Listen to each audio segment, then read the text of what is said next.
back to another edition of Dirty Talk. I am your host, Dirty Cuss, and I'm here with the lovely BP. What up? What up? All right, today we got a special guest on the Trade for Finest, and to conquer the comedy scene. This is the most young, upcoming gentleman I done seen thus far, Mr. Jakeel. Mr. Jakeel McClary. Yeah, he's correct. Mr. Jakeel McClary, please welcome to the Dirty Talk Show, brother. Yes, sir. Yes, sir. Yes, sir. I'm glad to be here today. Been hearing great things about these guys, Dirty Talk Podcast, and it's an honor to actually be in the presence. Man, that's an honor to have you, brother. Yes, sir. Appreciate you coming, Yes, sir. Yes, sir. Yes, sir. For sure. So let's go ahead and get into it, man. We got a formality we do. You know, we mostly go from the past, present, and the future. Okay. With this thing. So I guess when was the day you fell in love with comedy, brother? All my life, actually, growing up in school, I always had a lot of friends tell me I was always funny because I always got suspended a lot. Mm-hmm. So I always was the class clown. My family knew I always make them laugh. So December 2021, I really took full effect of it, and I made a decision to go do my first open mic in Charlotte. Oh, and ever since then, I was on the path of doing comedy nonstop. Okay. December this year, make it 2 years. So basically, who was your influences? As far as comedians in the industry.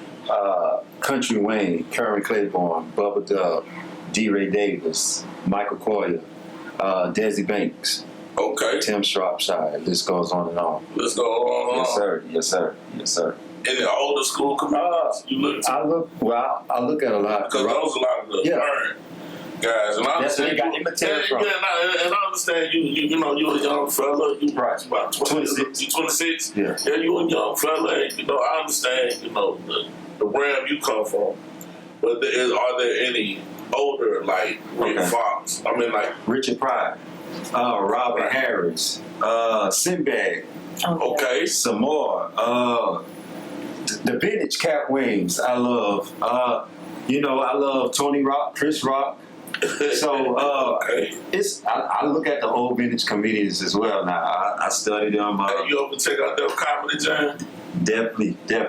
I actually got a mentor who I talk to every now and then who was on Def Comedy Jam. So I hear a lot about it, read a lot about it. And I heard shit when it came out. I heard you about to bring it back. My age, but yeah, it was the shit. Everybody was waiting at the TV, ready for that shit to come good out. laugh. You might get like 3 to 5 minutes of laughter from the comedian, but it was. Well, I'm gonna tell you like this: Mark Lawrence was the best host. Yeah. That it could have. You know what I'm saying? I know it had a couple other hosts, but. Mark Lawrence was the shit, you know what I'm saying? You knew what time it was when him and Kid Free came through and shut it down, and you knew it was over when damn Russell Simmons brought his bald head ass on out there talking about peace, love, and that. Well, peace, love. Well, I say that. Yeah, I don't know. So I believe that. No, I'm believe that. He said peace, love, and something, and then he say good night. Good night. That's all that nigga said. He say sit up. Yeah. I think Joe Torre was a host on there too. Joe Torre was good too. Yeah, he was Joe good Torre. too. Yeah, it's a few of them. I don't want to make sure I want to make sure I don't call the wrong name, but that Comedy Jam was actually a lot of comedians got their start on. A lot of them got their start. Chris Tucker, Martin Lawrence, I think Sinbad, if I'm not mistaken, Eddie Murphy. So a lot of people. A lot of comedians who like legendary now of this time. Well, I'm gonna tell you at that time, Sinbad and Eddie Murphy, they were more on a little bit higher level of comedians when Def Comedy Jam started. So like those guys that was in Def Comedy Jam was looking up to them. Right. You get what I'm saying? Right. Like that was they look up to. Yeah, they idol. Sinbad, just to take you there. You know what I'm saying? To put you in that moment. Those comedians was looking up to them, and then Sinbad and they was looking up to Cosby. Right, Bill Cosby. Yeah. Red Fox, Richard Pryor. Yeah. Pryor and all them and stuff like that. Yeah. That's how that went down. But Nah, I love Red Fox too. Yeah. My grandma. Red Fox was the shit, man. You don't know what he gonna say. I promise you. Hey, Harlem Nights was his bit. Well, I say he went out like a champ. You know what I'm saying? Yeah. It's like him and what's her name? Delaware? Delaware. Delareese or whatever. Delarice. Yeah, Delarice. Okay. Yeah, when they were arguing about that damn sandwich and the orange juice and the damn that sandwich. I gotta watch that. It was like, she was like, well, why you gonna leave just a little bit like this? Just a smile at this motherfucker. He said, well, swallow this shit, you shut the fuck up.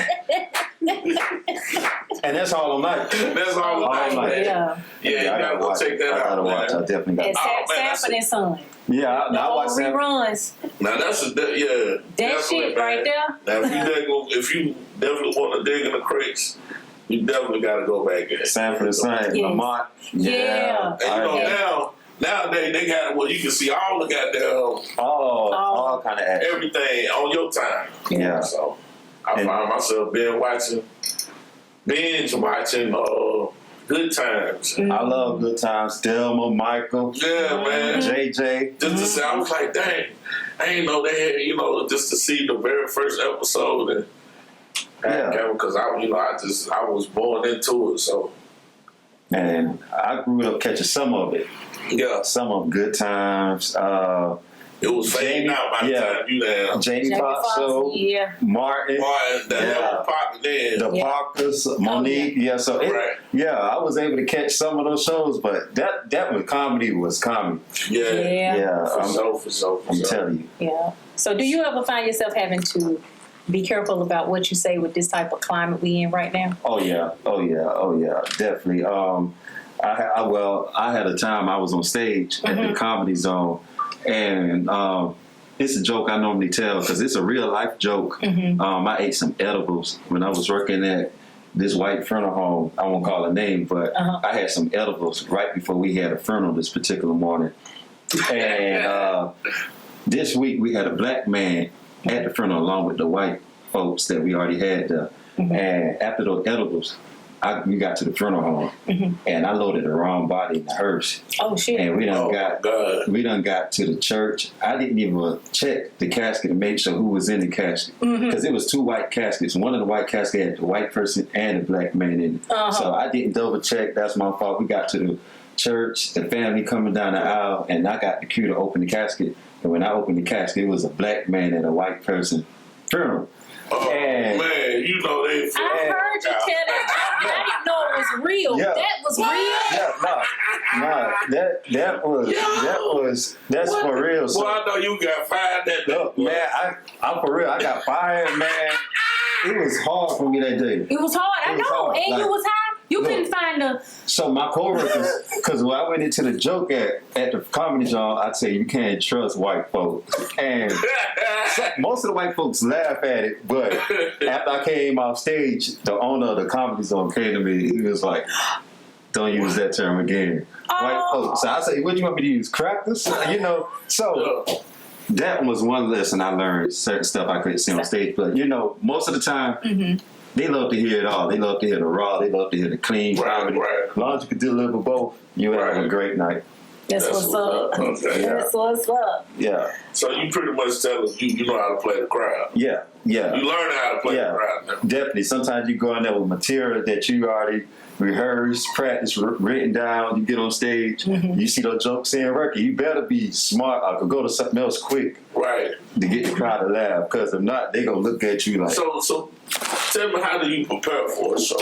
Once I get the theme or the show that I know, the type of show that I know I'm about to do, whether it's a wedding or a comedy show, or if it's a birthday bash, I just take my time to study or see who the person is or what the show about, get all the information, get my material together. And, I take time, pray that week, study my material.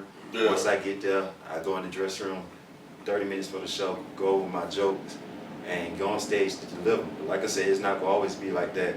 Because sometimes people could just look at you, and if you ain't quick enough to go to something else, you're about to have a hard night with hecklers in the crowd. Right, yeah. But that's a part of That's a part of the sport. Yeah, you know what I'm saying. That's what lets you know if you funny or not. Yeah, but exactly. That's part of the sport. The key to that, you can't quit. You got to keep going. Yeah. You can't quit. You got to keep going. I had a time. I opened up for this big comedian. We was in Chapel Hill, North Carolina. You had 500 people in there, and I was nervous that night. And I went in there, and the comedian, he think highly of me, but it was an honor to go on that show. So I practiced, went out there. They didn't boo me. But they was up there, they was just looking at me, and they started saying, when you gonna have a seat? When you gonna have a seat? So that night I was about to say, I'm done with it. But I kept going, kept practicing, kept getting better. And now it's it like, made you want to get better because you're like, oh, they play that. like I ain't, and I know this is my call out, what I want to do. Right. And since then, you got to go through that, man. That's a scared check. If any comedian said they ain't never got booed or helped on stage, they lying. They lying. I didn't hear some of the greats from Bernie Mac, Steve Harvey, Cat Williams, Kevin Hart. All of them talked about the times when they had hard times on stage, and they kept going. That's what make you. That's what make you better. The crowd. That's what's up, man. That's right. That's So, right. Oh, do you ever joke on people in the crowd? Yeah. You do? Yeah. How did it go? it go good, but I would say a couple of months. I was doing comedy probably about 7 or 8 months before that situation happened with Will Smith walking up to Chris Rock and slapping him on stage. Oh. So wow. Yeah. So that taught me then. To be careful. So how we talking about that? Ooh. How did you feel about that? I think it still was. As a comedian. I think it was script. Yeah.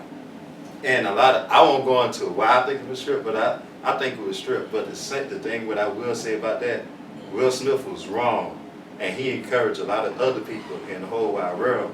They feel like they could walk up and slap a comedian on stage or punch them when they say something wrong. For example, right after that, a couple of months later, Dave Chappelle. Yep.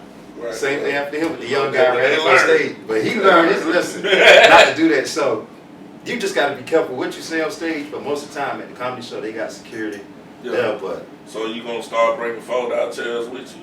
Hey, I took one on stage with me. Yeah. But now I tell the people now I get on stage, I let them know. You come up on this stage, I'm gonna need an attorney, and they gonna need a doctor, and that's how I was letting them know. And they ain't gonna try it, but if somebody do try it, they gonna learn their lesson. Right. Because it just jokes, it just fun, that's it, and all man. that. But and ain't nobody safe. Yeah, Ain't nobody. If you come with a raggedy shirt, and somebody pick on it. Yeah. You know not to come here with all them people to a comedy show. Right. Man. But I mean, that's just a part of that. Is all about it. So like, I know. Did you get your scared thick? When being on the school bus or something, and the boys want to get the ratting and all that shit. Was you a part of that type of culture? Because I know I was. Me and my homeboy, we'll rat on each other all damn day till this day. Yeah. Like, we old as hell. Yeah. Still ratting on each other. See, I most people when I pick on them, they take it offensive. Oh, so you be going in.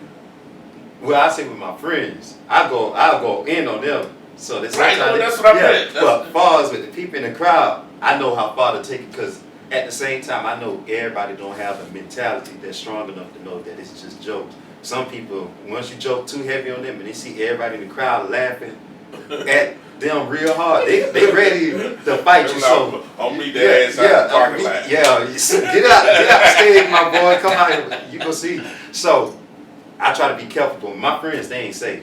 Ooh. They ain't safe. They go Anytime I go in on them, they go in on me. Man, that's what it's about. And that makes me tougher as a comedian when I gotta go heavy with roasting. Right. I don't know how you do it, cause I'm one of the people like my husband and them, and in my house, everybody be jonesing on each other. But they cannot jones on me, cause see, I start hitting below the belt, like I start saying shit I really feel about you, and it's like, damn, you really feel like that? You my mama. I don't give a fuck. You an ugly kid. You ugly. You gotta cut me out too. I don't give a shit. Is she playing or she No, serious? I be dead ass damn serious. So like, how do you, like, for y'all, how do you even get past that, cause like I'm just wondering, you cannot pick on me, cause once I say what I really mean, you gonna be like, I hate that bitch. That's my. That's what I go by too. If you once you come for me, just know I'm coming back for you. Because especially if we one on one something like this, I take it light on you. Okay. But if we in front of a whole crowd, I say about 20, 30 people there, and you come for me and you got them laughing, I gotta come back. You gotta go crazy. Heavier. I gotta, and if it's time to fight after that, you know, it's time to fight. So, man, yeah. But at the end of the day, it just jokes. But most of this time, people still love to do your mama jokes. Yeah, they be Jonesy. Yeah. I mean, I see some grown people like 50 years old. They be at the comedy clubs. Your mama this. I be like, okay. You know what I'm saying? I'm finding out a lot of shit doing my research on you. Right. I mean, you down a graphic artist, singer, actor, leading man in video, comedian. Yeah. Goddamn, boy, I mean, what's going on? Let us know what's up. Like I say, before I got into the comedy, I was traveling, actually about 10 years, ever since I was in middle school. Okay. And up until 2021, singing. Well, actually, as a gospel singer. Okay, so, let's get to the roots. Yeah, that's what I did for about 10 years. Been on. So can you sing or can you sing? Sing? I can sing. Yeah. Okay. Yeah. Been on concerts with Shirley Caesar. Okay, well, if you on concert with Shirley Caesar, you can sing. Rance Allen. Some of the biggest name gospel. We had a chance to sing with, travel all over the world. Done some New York, Texas. So most of these states, I done been to a lot of these states as a singer. So that's why actually in my comedy career, a lot of people still remember me for singing. So it's really not that hard for me to connect with the people in these certain cities because they still remember me as a singer. So yeah, I've had a little following. I ain't gonna say a big one, but yeah, people know me either from singing or comedian. That's what's up, yes, man. Sir. Shit, I used the same background for damn Anthony Hamilton. For real? Hamiltons? Hamiltons. You for real? Yeah, Anthony Hamiltons. Hamiltons. Nah, I'm just fucking with you. Man, I was like, I'm about to say, man, I wish I could, man. I can't say word for lick, man. Man, I can write my ass off, but I mean, I can't. Man, I was about to say, let me hear something, man. No, man. You had me going for real. I was like, man. No, man. No, hell no. And I sung in the church choir too myself, you know, when I was younger. I had fun. Oh, yeah? Yeah, man. I had an eye upbringing, man. I had rough patches, I had great. That good outweigh the bad, though. Yeah, good always outweigh the bad. Yeah, man. So, yeah, that's the root. I mean, you know, we all had hard. Well, I ain't gonna say we all. I know from which the young lady Brittany came from. You know, we had a nice little struggle, but at the same time, I wouldn't take it back for the world because it was still so. Made us who we are, gave us character. Exactly. Yeah, gave us some character. I hate that strong black bullshit. I'm against. I don't like that. We had a whole podcast about that strong black woman. I don't like that because I really want a soft life. Right. But it gave me character. It gave me depth. It gave me perception. And like I told him one time before, had I not went through what I went through before, I wouldn't be nothing but a stuck-up, bougie, evil bitch. So I'm glad that I went through what I went through. Yeah. You know what I'm saying? So I can see I can recognize humanity in other people and in myself. Yeah. That's a good thing. Yeah. Yeah. Sometimes, like the older folks say, trials and tribulations make you stronger. So how did you get into the graphic art thing? Because that was one of my areas. So I just want to know what made you get into that. You got a nick for drawing? Nah, can't draw for lick. The graphic. Now, I can draw my ass off. I can't. See, so that's a God. How can I say gifted talent? Yeah, that you got because I can't draw, but when I can do some graphics online now, you give me that computer, I'm going to work putting some stuff together. If I was drawing, I can't do it. But I got into that because most of these comedy shows, like I say, whenever I'm producing my own show, I'll be waiting on these other graphic designers to get back with me with the work. You got tired of that So I shit. said, man, hell with this, man. So I started going on my MacBook, going to start from scratch, put stuff together. And then I say, man, ever since then I've been doing flyers for gospel singers, comedians. That's a legit business that you're doing now. Yeah. What's the name of that business? Well, ain't no name. People just know to come to me. Okay, I got you. And they know to be Cash Radio, Cash App Radio. My man, okay, I got you. Yeah, because I got enough clientele with it. The people know that I do it, but I don't advertise. Only thing I really advertise is my grandfather's the comedian. So, yeah. I got you.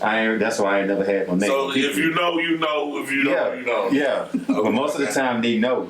They know that it's somebody that like to work and say, man, who did that? And they'll tell them I did it. They'll hit me up on Messenger or whatever and ask me to do some work for them. So that's how I'm able to do that. Right. So, that's what's up, man. That's what's up. You tapping into all his talents. yeah, you got to. You got to. That's right. You got to. The world is in Cannot wait inflation on it. right now. You gotta get all kind of money you can. I mean, if you trying to make a nice little bit of change out in this world, you gotta have your hands in And everything. a lot of different pots. That's how people able to be a millionaire because they got their money. At least 7 different streams of income. Yeah, you gotta have. You know the rules. One slow down, you got a backup plan. You got plan A, plan B, plan C, so forth. Create one cash counter, then do another cash. Yeah. You know, and it's a trickle effect. You have money for a rainy day. So, let's go into, it seems like now we're on the present. So I want to see what are you trying to take it to, man, in the next 5 to 10 years? Man, before that, I'll say, man, my goal from here on out is to keep making content, keep being visible on stage, to keep doing what I'm doing, producing shows, and keep, building my brand. And my goal one day is to be one of the next hottest comedian from South Carolina. Even though I'm here in Winston-Salem, but South Carolina is my roots. I'm gonna represent South Carolina and North Carolina to the utmost. Now, So, my brother and sisters from South Carolina. What part of my South father's side, Columbia. Okay. Shout out to Columbia. Columbia, The I mean, one night. yeah, I got a lot of family out there. Two Notch Road, Dollars Ferry Road, Yeah. Bush River. I think they was from the Summit. Okay, okay. You know what I'm talking about? I heard about the summit, but I don't want to say the wrong thing. Okay. Yeah, but hey, it is what it is. Yeah. So shout out to South Carolina, man. And you from what part? King Street, South Carolina. King Street. King Street, Kings. Y'all got 3 stoplights. Tang Street. So you know about it, No, I just guessed it. man. There's so many You country absolutely towns like that around the summits. One hospital. I say maybe 3 restaurants, fast foods at the most. 1 school. Population there probably about 500 to 600 people. Yeah. It's not a big place at all. So when I first came to Winston-Salem from South Carolina, it was like I was like a raccoon in Times Square. I'm just looking amazed, at all the buildings, and I was amazed with the city and everything. And what's so crazy is motherfuckers from New York or whatever, they weak country as hell. Yeah. You came into the city. Yeah, I came around here. I meet people all the time. Say, man, where you from? I say, man, South Carolina. They say I'm either from Africa or Jamaica. They say, Not Africa. I say, man, I hear it all the time, man. Africa or Jamaica. So I say, nah. Well, you kind of got the strong features, and you dark skinned. Man, but I ain't. No, those Africans purple, man. I'm brown skinned, man. Yeah. Nah, yeah. I ain't gonna say I'm the complexion of those Africans, man. Well, I mean, hey. Sade is from Africa. I'm gonna say there's some really beautiful people from Africa. I gotta see her. You ain't never seen Sade? You never seen Sade? Sade, the singer. You are the love with the rock. Sade. You need a smooth operator, Sade. Smooth. Okay. I'm for the same one, yo. Operator. Okay, yeah, I know that. Shout out to my family, the Smileys, down in Wabalo, South Carolina, before we get off the top. Oh, I was like, you talking about Ricky Smiley? Ricky Smiley is a part of the Smiley family, but I don't know how he's related to my husband. But y'all is related to Ricky. I would say they are, because Smiley got a whole island and a whole street and all that stuff like that. I bet y'all, because there ain't too many last names with Smiley. Y'all got, that's crazy. I did he hosted one of our shows one time, Ricky Smiley. So that's another one that I actually look up to. Anytime I'm in Atlanta, I can hit any of those great. Well, let's go into that, man. Who have you worked with? Who you worked with? Throw the names out. Because I know you got a movie coming out too that you in. Yeah. Michael Coyer, as you said, I work with Michael Coyer. Several shows with Bubba Dub. I don't know if you're familiar with I heard Bubba Dub. Yeah, we got certain shows. Well, we got several shows coming up. Myron Jewell, Kerwin Claiborne. I work with Desi Banks, D-Ray Davis. Actually, reposted a lot of my skits. I'm gonna tell you right now, Desi Banks my favorite right now. Yeah, Desi. Shout out to Desi Banks. Man, I'm gonna make sure I tag this great podcast of Desi, Curry, Bub Dub, all of them can see it. Myron. Yeah, man. Trash. Man, we actually, if y'all ain't doing that, October the 29th, I'll bless y'all with some tickets. We actually at the Comedy Zone. October 29th.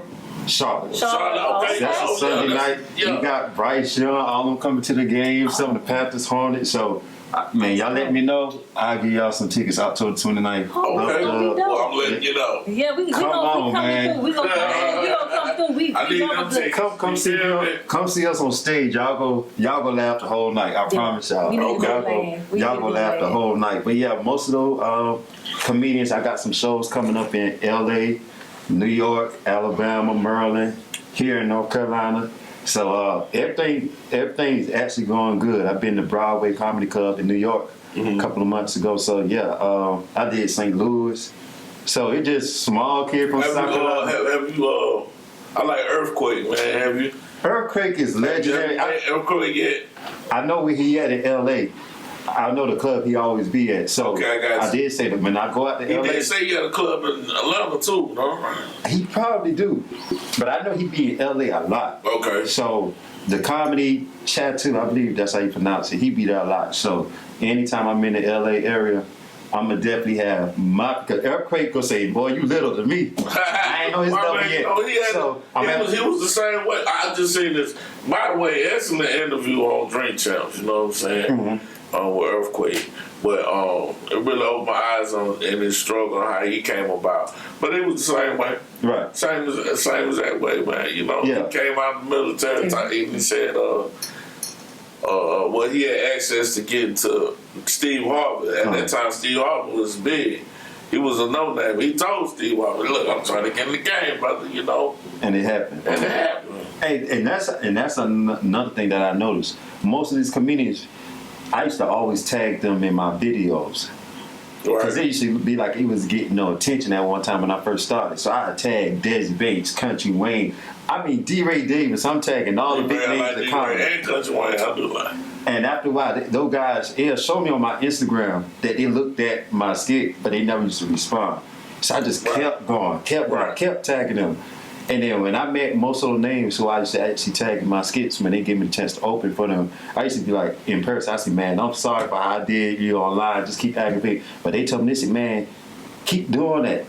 That's what we like. They said that showed us that you're consistent, you determined to get on stage, and you willing to do whatever you got to take. Because they said we actually did the same thing growing up, messaging all these people, keep getting on their nerves. They say it shows that you're hungry for it. So that's the thing I was doing, and ever since then, like I say, it's only been 2 years, but I never thought somebody like me could fly to shows, man, opening up for headliners, being in movies, certain stuff. So it's a dream. It's a dream to actually have fun. They say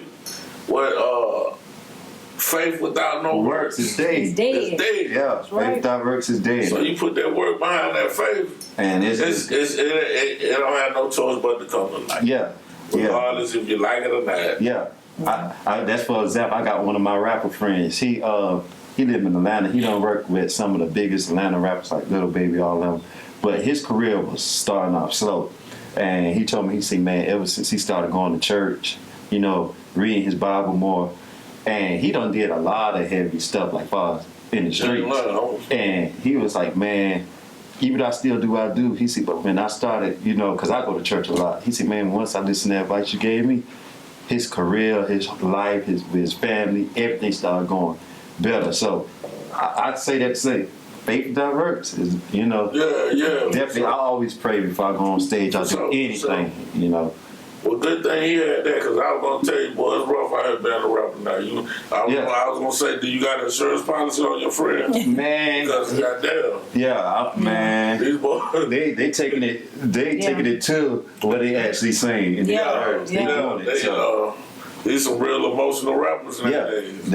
And when their music sing what they gonna do it. So Young Thug, I think he learned his lesson though. Well, I mean, and that woke up a lot of other rappers to not say certain stuff in their music. That's what I believe, and I could be wrong. Hell, I ain't even know I'm gonna tell you like this. Was saying. Making, I'm gonna go deep with you. They got him. I'm gonna go deep with you here. But I never knew that he was telling on himself and his music, because I never knew really what he was saying. I just knew Jeffrey. That's all I knew. Right. Well, see, look. Let me tell you like this, bro. You know how it is. You know how it is when you write a song. Writing a song is like writing a spell. You're spelling out something. Mm-hmm. You know what I'm saying? Then you chanting the shit. So whatever you writing, you know what I mean? It came from a thought, and you put it on paper. So now when you put it on paper, you brought it into existence. Right. Now you chanting and speaking it, and vibration, and you moving. So this shit is now coming into existence and manifesting. And you speak on love gonna manifest. You speak on hate gonna manifest. Whatever you put out in the universe, that's what's gonna manifest because we're in God's image. So if we're in God's image, we can create too, just like He did. Yeah. Or it did. That's good talk. Whatever you wanna. Yeah. So now these cats is making these songs and it's creating a fucked up ass culture. Yeah. There's a big controversy. You get what I'm saying? And people and only the elite and people that's making money really realize this shit. You know what I'm saying? And want to keep it under wraps because it's so lucrative. People making so much money off this shit. Yeah, and they ain't doing nothing but leading the young ones in the wrong direction. Right. So I'm gonna commend you by telling the young rapper, you know what I'm saying, to put God first and all that, because a lot of these cats not doing that, man, and they down. They going to hell in gasoline draws by the dozen. Yes. You know what I'm saying? They get in these fucked up situations like Young Thug. Yeah. They getting hit with RICO charges. Yeah. Brothers, we are at war. Yeah. Even though we're not physically goddamn, like we're in Afghanistan with boots and hammers on, but we had a mental war, man, and we gotta watch what we say.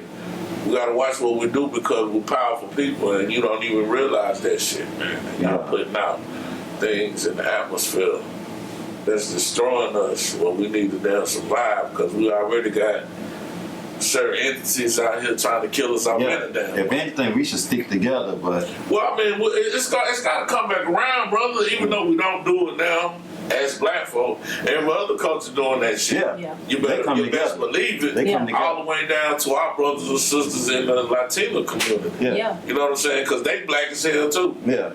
The Indians that's over there, they black as hell too. The Africans, they stick black together. As hell too, but they stick together. All the time, we stick together when the white person kill us. Well, but all day, every day, even now, that's getting saturated. Even now, that's getting saturated. And I hate to say that. You know what I'm saying? It's like now it's like people, our black people are becoming numb to shit. Right. It's like, so we dealing with so much, what is it called? PTSD. We get so many trauma after so many trauma. Niggas numb now. They can't feel their face. Yeah. And it's fucked up, man. You know what I'm saying? And so you as a young guy, a young comedian, it's in your birthright to goddamn lead the next nation that's coming after us. Yeah. And to set a good example and to plant those seeds like you did. Yeah, because believe it or not, somebody always watching you.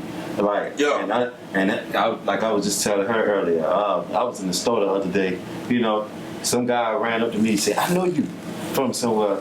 So that just let me know, online, in person, you gotta, you know, lead example. Because you never know who watching you or who know you. Exactly. And you will never want to get caught slacking, you know, because like I say, somebody, that little one, or whoever, grown up, even a grown up might idolize you, and they, you know, they might think the world of you and looking in your direction, so the lifestyle you live, and whatever you do, they might think that's right, and they might do it, and it might not work for them. So you just or you might influence the right motherfucker, contrarian now. Yeah. That one that just invest. Like Irv Goddard. I was watching Irv Goddard. Yeah. He said, fuck it, I'm gonna sell all my past for my future.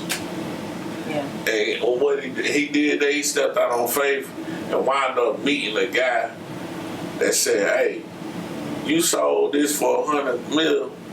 Well, I'm gonna match you. I'm gonna give you a credit for $100 million to do what the fuck you want to do. And on top of that, I'm gonna throw another $100 million on top of that. Just for safekeeping, so just to do what you need to do. Jesus Christ. Yeah, you know, he did and all that's about faith, bro. He did that off faith. Yeah. He didn't know that shit before he dropped, you know, he sold this shit. He sold all this shit just to damn, because he believed in himself that much that he wanted to do something new. He wound up meeting a damn 2.5 trillion now. Oh, wow. Can you imagine how much money that is? That's a lot of money. First and foremost. Man, I got a headache right now trying to figure all that money now. Listen, now, 1 billion is a lot. Is 100 was not. Oh, let's just put it 100 millions to make 1 billion. And this guy's a trillionaire, so that means you need 100. No, you need 100 billions to make 1 trillion. That's too much money. I can't even keep up with all and this guy is worth 2.5 trillion. So you got a guy. This guy out. He still lives down. I mean, but that just shows you how God moved people. Yeah. You get what I'm saying? Yeah. Right. Yeah, it's people out there that got that much money. So they richer than Jeff Bezos.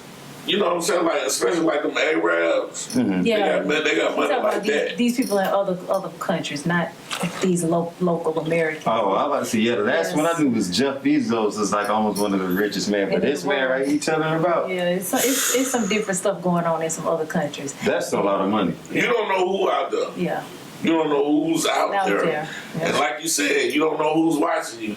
And you could influence somebody of that stature just by moving off your faith. Yep.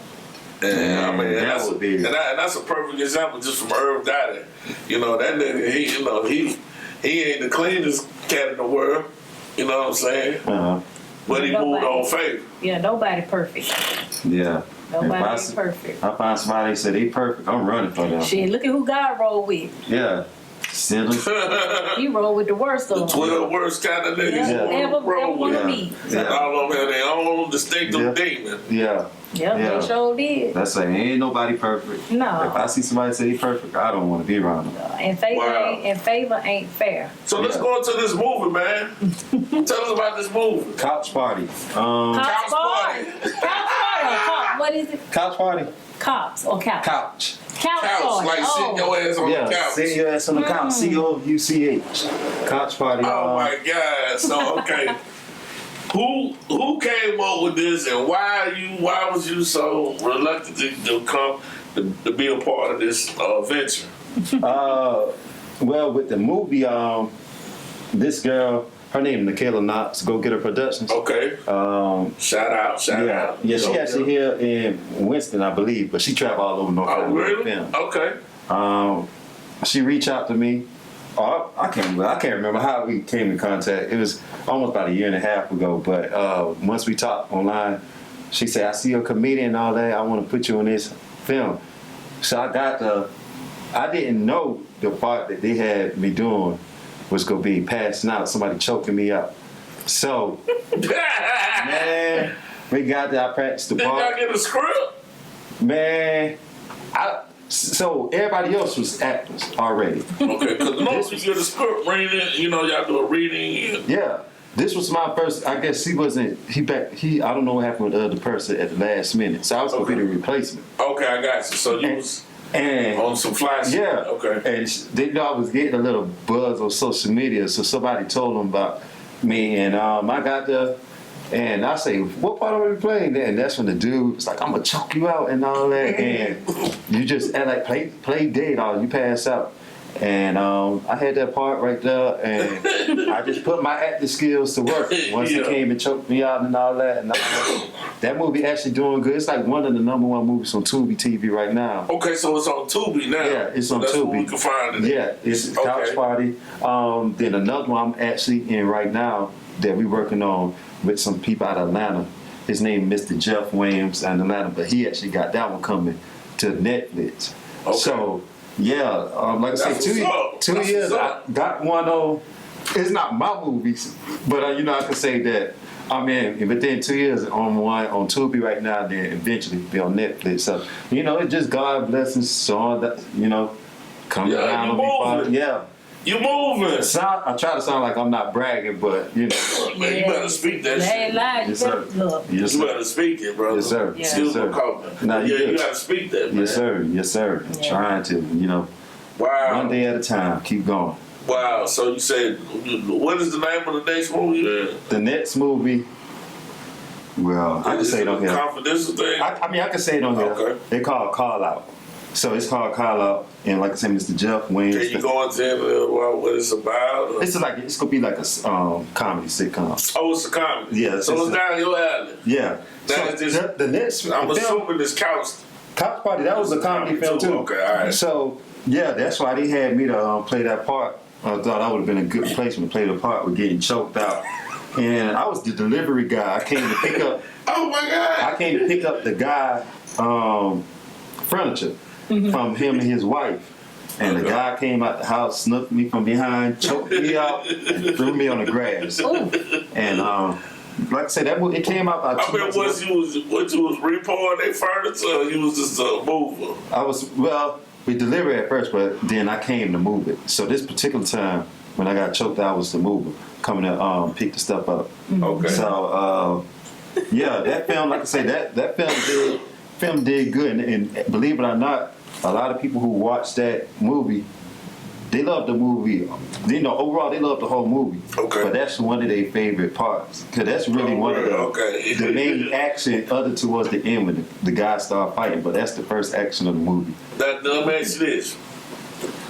Do you have any ambitions of writing your own movie or doing something? Not movie, but sitcoms. So I'm actually got some people in. You need a team for that, homie? And that's the thing. And right now it's really I got this this guy who worked with me, but I'm trying. The main thing, I need a team, really. So some people, I had a team, but some people, they don't stay true to their word, and sometimes. So how I was doing it for the last couple of months, it was just me doing everything. That's what you got to go through when you're trying to build something. Yeah. You know what I'm saying? Everybody in it for and don't get me wrong. You're supposed to get paid. Yeah. But everybody, I done had people come to me, man, put me in this skit. Let's do this video together. People around Winston, Greensboro, Charlotte, I ain't asked them. They'll come to me, ask, can I put them in the video? They ain't come to me, pay me like $200 to be in your video. I'm like, so you asking me to do stuff for me when I did asking for like $200 for the skits normally be like 2 or 3 minutes long. So you would have asked me? That's the thing. Now, if I would have asked you, then we could have negotiated that. Yeah. But you come to me, then telling me, sometimes I just leave them on red, man. Wow. I be wanting to give people opportunities. That's being nice. Yeah, I be wanting to give them opportunity stuff, but some people, man, and that's another thing to this. I'm building my comedy career. I'm still starting, but I have family, friends, everybody. See me, I be having people hit me up, can you help me pay my rent? I be like, man, I need my money off for myself. Man, like, women. But women, I mean everybody. I tell a lot of people don't be, well, I won't say fool, but don't just judge a person from what you see on social media. Because sometimes people could get jealous of you, think you got it, and like it's still a grind process. Because I'm grinding. Yeah. I'm trying to put it out. I need people to know. Yeah, but you trying to take instead of, Yeah, man. I'm over. I understand. Without supporting. So let me ask you this: what would be 3 things you would tell somebody young coming up in the game that's experiencing what you're experiencing? 3 things to be cautious of, aware of, or just know in general. Well, first one I tell them have faith. Mm-hmm. Second one, try to stay positive about everything. Third one, I say don't give up. You do those 3 things, faith, positive, and don't give up, you'll be good. Okay. Because I had to take those 3 things and adapt them for myself and stay consistent to them, man. Like I say, if I could do it, anybody else could do it. And I ain't even did all the stuff that I'm going to do in my career because I'm speaking it. That's so, right. As you stay. I guess that's the goddamn word of the day is faith. Yeah, faith. You gotta have faith. I get up every morning and I tell myself, you might think it's a lie now, but I tell myself, I'm gonna be great. That's I always tell myself, I got that written on my wall, on a big piece of board. I'm gonna be great, and, you got to. And I say that, and like I say, I am a true believer in about putting stuff up, man. Yeah, seeing it. I got a board like that in my room. Yeah, and I put it by my door. But a light switch at. So I got to look at that shit. Yeah, you got to look at it. You know what I'm saying? And, the first thing and I write all my thoughts out I clean it every month. And I write down, you know what I'm saying? I put all my ideas, what I want to do for that month. All my little dates and shit that I got to do stuff. Put it on that board so I can see it every day. Mark shit out as I go. Yeah. And ever since I started doing that, more things has been manifesting in my life. See, I needed to be. I gotta do that. And I was told this for a long time before I even started doing this shit because I was like, y'all, you full of shit. I don't want to do that shit. You know what I'm saying? Right. I'm too lazy to do that shit. It's not really. And then when I started attacking my, my goals and started being serious about stuff, I was like, I got to make a change in my life. You know what I'm saying? So, and I got to start with me. Right. And these little ass, dumb ass habits that I have that I be procrastinating on and shit. Yeah. You just got to learn to kick them away and, do your thing, man. And ever since I started doing that, man, it's been I've manifested a lot of good things in my life. Yeah. Yeah, man, I definitely understand about the building process and people thinking that you done made it already and they got their hands out like they been there for you. Man. Like, nigga, I ain't seen you since I was 4 years old and you gave me $1 just to get some ice cream and some shit. So now I owe you the fucking world. Man, some people. You wasn't in the gym. Yeah, you ain't nowhere around, but you want what you can get out. Like one time, man, I had one of my friends who used to buy me like school lunch. Or sometime, because I didn't like the school lunch, so they'd buy us. We had like restaurants used to come and bring us lunch out of school. Bought me something to eat. He hit me on one day, not too long ago. He was like, "Bro, what's good, bro? You remember I used to buy you school lunch? Man, we used to smoke all that weed together, bro." Talk about, man, I still got the message, man. He said, "Call me," and he went into the. He was like, "Man, I'm about to lose my house and all that. All that. Can you help me?" I say, "Man, I need my money for myself, man. People will." You gotta go through that process. Yeah. You lose your house, you got yourself in that situation. Yeah, he talking about he got bills. I say, man, I got bills. I got bills. You're your own man. Yeah, I say, I would hate to friends on somebody else, man. To help me pay my bills. I know that's a humbling thing, if you had to come to that. But I mean, I would kind of feel less of a man to even ask my homeboy. you know, that shit. You know what I'm saying? Man, And people, then especially, especially if you don't even really fuck with you like that. people don't care, man. People don't care. We had a whole conversation about this. Yeah, people do not care. I'm telling you, Yeah, they they will don't hit you up. I'm telling you, man, don't lie. I can show you people I don't even be knowing. Just hit me up. Can I borrow this? I be having to turn my message off. Yeah. Can you hit me? Can you send me $25? I'm trying to get some cigarettes. Yeah. And most of the time it be weed. You know, they're trying to get like, cause I done did it a few times. If I need the money for something else, I'm going to get me some weed and all I'm that. not here to support your habit. Man, but that's what people. That's what they do. They, like you say, they won't support, but they got their hand. They got their hand out for something.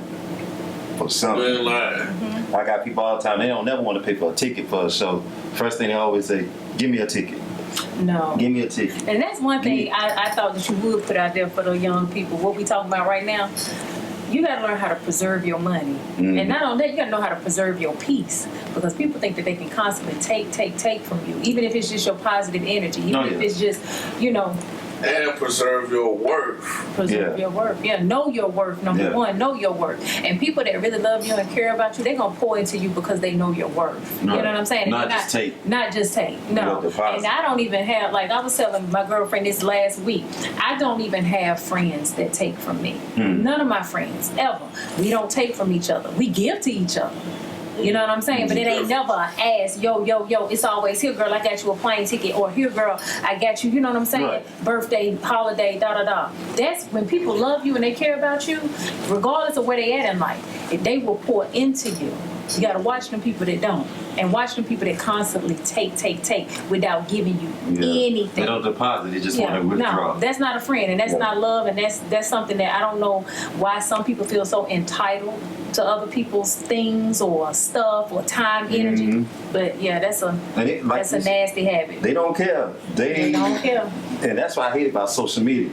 These people don't know you for nothing. I had somebody in New Jersey. This girl, this girl in New Jersey. She said, "Can you Apple Pay me some money?" And I say, first I looked at the message, and then I text back because I do got a conscience. I say, "Nah, I don't know the pressure, but I'm gonna see what's going on." Yeah. She went on to say, her boyfriend trying to get something to eat. I say, Yeah, it's a lot of people. I just blocked her. Yeah. I just blocked her boyfriend trying to get something to eat. She say, can I Apple Pay her some money for her boyfriend? That's a joke. That's a fucking joke. The message right here. I mean, go in on that motherfucker. Look. Because everybody they know I do all kind of videos, but they know I'm in the church too. So when she realized I ain't respond, she was saying, "Don't do me like that." No, don't do me like that. Don't do me like that. Don't do me like that. You have to go to church. Yeah, I'm like, man, I don't give a damn about your boyfriend not eating or not. Your boyfriend should be making sure you eat. Right. The hell? She trying to eat. I don't know what these bitches What they say? A man don't work, don't eat. Don't eat. That's what the Bible says. You should have quoted that bitch back that shit from the Bible. A man How you have a whole boyfriend that can't eat? Yeah. You don't need no boyfriend. Yeah. As TK Kirkland said. You need to just concentrate. Who raised you? Who raised you? Yeah. Yo, that's some crazy shit. Yeah, for real, no lies. She don't even know you. Don't know me. She saw my videos. She followed me on social media. And I said she probably about 30. And that's the thing, they older than I am. Yeah, grown. And she said, so I'm assuming her boyfriend probably about 35, 36 or whatever. But she said her boyfriend don't got nothing to eat. So when I ignored the message first, she said, don't do that. You're supposed to be a church boy. I think that's what she said. I just blocked after that. It's just the hustle of it all. People will come to you with all kind of scandals. Believe me, I know. I run a what I run? I run a home. Ain't it called a home? Yeah, I run a little home, and people always think they ain't got to pay their rent and shit like that. I have no mercy. Oh, wow. None, no mercy.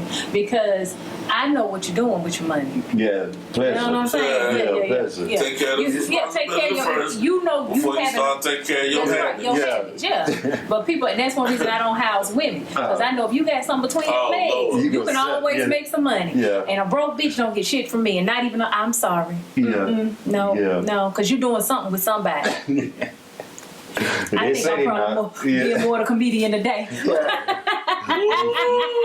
They say they try to act like they not, but they is. They got one. I mean, I got a story behind these how to These dirty hoes, something. you can call them They hoes. are- I ain't even offended, honey. I ain't dirty even- talk. Yeah, These hoes, they dirty out here, man. Yeah. This the right place to talk about them. Yeah, Dirty talk. exactly. dirty talk. Man, Exactly. I can remember, man, not too long ago, and I won't call her name because I already know once it hit my social media, It's gonna she will see it. But I'm gonna say this: I helped her. I'm not gonna, but I did help her because we used to go together. Okay, well, yeah. So she had me to help her with her rent, but I still, we still kick it every now and then, but we not together. So I asked, I say, can I come over and see you later once I get situated and everything? Yeah. After I done help her with her rent. Yeah. She say, hold up. And I'm going to show you that podcast. She say, no, my friend over here right now. And I asked, I said, what friend? And she said, my person who liked me. So I felt so bad, but I laughed at the same time. Because I said, this girl done got me out the money. Everybody plays the fool. I was the fool. I was the fool, but I got her this comedy show that I got coming up next week. This just happened not too long ago. Oh, shit. She about to. Your ass is finna get roasted. She got hell coming for her. So how I handle most of my situations now when I feel like somebody trying to play me, I don't gotta get physical unless they gotta get there. Then I got somebody who can handle it for me because I know I got my dreams. Words hurt like a motherfucker. On that stage, that's how I handle them. The words of man kill. Words go hurt them on that stage. I always tell women this. Be careful how you treat a man. Yeah. Because his get back, your get back ain't got shit on his get back. Right. Believe me, you. And a lot of women think they can do that tit for tat with men and they can take it, but women more emotional than men. Uh-huh. You know what I'm saying? Just in nature. Oh, yeah. Just in nature. Not that we ain't some hardcore women out here, but in nature, your spirit is different. Right. But when a man get your ass back, shit, bitch, you ain't got shit for him. Look, I could tell that same person right now if she called me today or whatever, sometime this week, whenever she asks me what I'm doing, I can just say chilling with my friend. It's going left. It's going left. She ready to curse me out, block me, and all that. So I don't know. Women, some of these women, they like you say. TK Kirk just say, "Who raised you?" I don't know what these women, some of them, what these hoes doing now. Be careful. Wow. Be careful. They got a game for you. They got so many ways they making money off these scandals. Like one tell me one time, she got a good following. She a comedian and I guess she called herself liking me and everything. She even got a hustle. She said send me $300 to FaceTime. I'm like, what? Some of them you gotta pay FaceTime calls now. So these women, they got so many kind of ways they making money. Like $300 a face. $300 a face. The FaceTime call. It's some of them more than that. These Instagram models and all the other women who got all this stuff. Like buzzing it open and everything. $300 for a FaceTime call. That's a cheap one. That's a cheap one. I know people for real who are paid about $1,000 for a FaceTime call. Wait a minute, what is this, bro? What is this? What are we talking about? Wait, no. You can ask me. I'm telling you, there's an industry out here. People is this a form of prostitution? Man, that I ain't you might as well. I'm not aware of. You might as well call it prostitution. Might as well call it prostitution. People will pay. I'm telling you, people pay for just like they pay for sex. They pay for FaceTime calls. Right. Man, I know It's just like a sugar daddy, sugar mama. This is shit you're supposed to do with your girlfriend, you know what I'm saying, or your wife, or man. You know, girl, let me FaceTime and let me see it, let me see you. I'm telling you, $300, and like I said, that was cheap because they follow My. The world. What a wonderful world we live in. Yeah, this girl on Instagram, her name Diamond D Rex, but she be always on there like shaking her butt all the time. Okay. And she got a good following. People follow her just from her doing that, and she be all the time telling people in her videos how she make niggas pay for like $1,000 or more, just for like sometimes 5 to 10 minutes on the phone with her, FaceTime or just to talk to her. You gotta pay, and if you want a long conversation, like more than an hour, they pay more than that. So I'm like, if they paying for the FaceTimes and message y'all just to talk, I wonder how much it costs to have sex with them. Oh, well, that ain't no. Back in the day, they used to have call girls. Remember that? You could call that little number, speak to the girls. It just came back around with this new. With the FaceTime now, you can see them. You can see. Yeah, you can be. Yeah. It can make you actually feel like you with that person. Yeah. Well, I ain't doing it. Man, I have an AI beach set up so fast. Look at him, man. I was like 14 years old.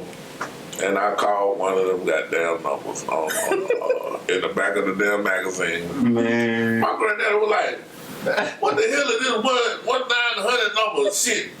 They call There's about 4 or 5 of them on here. They got them charging me 30 something, got them dollars on my damn phone. What the hell going on with you? Man, you know. Oh, shoot, man. I was like, I was like, that wasn't me. Man, like, get off you fast. He knew it was me, you know what I'm saying? But I got an idea. We're going to create a dirty talk AI woman people gonna think she real, but they know she ain't real, but they gonna talk to a fake woman. Might as well. They buying the blow up dolls. And you see the bitch married an AI man. Y'all. Yeah, she had 2 children. She lived in New York. She married a AI dude. Okay, speaking of this. Some white chick. Speaking of this, do y'all know now that they have a dildo for, a coochie dildo for men. Yeah. With toes hanging out the rim of that motherfucker. Toes hanging out the rim of the dildo. Like you fucking a foot. No. I seen the fake vaginas. Now you fuck a foot? Yeah, they got too much. They got too much going on. I'm telling you. You never know what you gonna see now. I ain't never seen nothing like it, bro. I was like, what in the hell? Yeah, you never. Well, I said, the Lord finna come back and kill us, destroy us again. Yeah, all this stuff, man. My granddad didn't know what a dildo was. It looked like a deformed pussy, man, with feet hanging out. With toes hanging out the rim of that motherfucker. See, We might need to put a picture of that up. Yeah, so people have to see. Yeah, you have to put a picture in the video so people can see that, man. I can't even imagine. I was selling for $59. My granddad, he hates dildos. But my granddad's oldest daughter is gay. And he was in his daughter's room because his daughter lived with him. And he was under her, in her closet, just fumbling around, just seeing what his daughter was doing. And true story, the dildo fell from under her clothes because she had it high. And hit my granddad. He was about, he passed now, but he was probably about 71 at the time when it happened. And the dick hit him in the head. Oh, no. Man. Oh, no. When she came home, my granddaddy had the thing, set up on the counter like this, like how this asking his daughter what it was. What the fuck is this? What is this? And that's how he found out she was, liking women. That's when he knew then, like, what a dildo was. I remember my granddad said he never knew all his 71 years what that was. Even knew the stuff like that existed. Yeah, everything exists now. Everything exists. I don't think it's nothing that don't exist. Yeah, you got the fake people, like, they got the AI at the NFL game now. They sit them in the they walking. They sitting in the talking in the audience now. They walking, talking. You see the little battery coming out there at the back of their head, and they real faces. Got jerseys. They walking, talking. Wow. They got the cars where you can drive by yourself. You just sit in the back seat, the car ride. They got so much stuff out there. Lexus got this new motherfucking car. They drive by itself. When you get in this bitch right now, you got the regular two back seats, right? The two front seats turn into goddamn back seats. So the damn dash shift back, boom, and the two front seats turn around, boom, so you can face the back. And like now, in a limo. And look now, the floor is fucking panoramic, so where you can see TV on the floor. Oh no. Oh no. What? No, I don't want that. Yeah, the shit it's like a glass bubble, man, almost down there, and it's driving you. Oh no. So what it gonna do if somebody almost about to hit it, if you be in a wreck? What if the road run out and that motherfucker still want to keep going? Shoot. What if they wreck? I mean, what if a good ass wind blow your ass? Shoot, what if you hit a pebble, man, or a deer? Man, shoot. I guess the only thing, man. What if you see a little child walking on the goddamn highway? Then you say what the police officer just said. Did you hear what the police officer just said in Portland? I killed her. She ain't had no value. Paid the family about $11,000. A police hit a little Indian girl in Seattle, and they caught him on dash cam saying that shit. She ain't had no value. 26 years old, killed her. Oh, well, she ain't had no value nowhere. Yeah, that's what he said. Yep. Paid the family $11,000. She did. So this is human life is worth nothing. Sex is everything. And AI finna run the world. Y'all heard it here first on Dirty Talk. No, for real, it's scary. They call it in the Bible days, mark of the beast. Mark of the beast, yeah. We real for we there. The dogs already got chips and stuff in them. Yep. Dogs been having chips in them. Next gonna be the humans, for real. Like, humans could have chips People in them. debating on putting chips in their children right now. I think the vaccines, they was putting chips in them. Where would you put chip at in it? It's called nanotechnology. Yeah. But these little chips are you can't even see them with the naked eye. But it's a motherfucking computer chip, and they can run a damn regular. Yep. And they can put it in you. And see, that's another thing too. I don't know if you heard about this black doctor, the female. Oh no, it's a female black doctor, and what she did, she came up with a way to cure cancer, well, to kill cancer with nanotechnology. Well, basically, all they do is they inject you with the nanoparticles. They go through your system, finds the cancer, attaches itself to the cancer. It lets you know that, hey, I done found this motherfucker and I'm attached to it. So all you do, say your cancer is right here. It attached to it. It tells me, as a doctor, hey, I done found this motherfucker, I'm attached to it. Do what you need to do. So now I got this little wand that I place over the area, and it's a laser that come and burn that motherfucking cancer out. You for real? She explained this shit. She said it was that easy. It's that easy. And I invented this. And you know they got to protect that young lady right now. And she said it's that simple. Yep. You don't got to do chemo, none of that. What they call it? Chemo. Yeah. None of that stuff. Dang.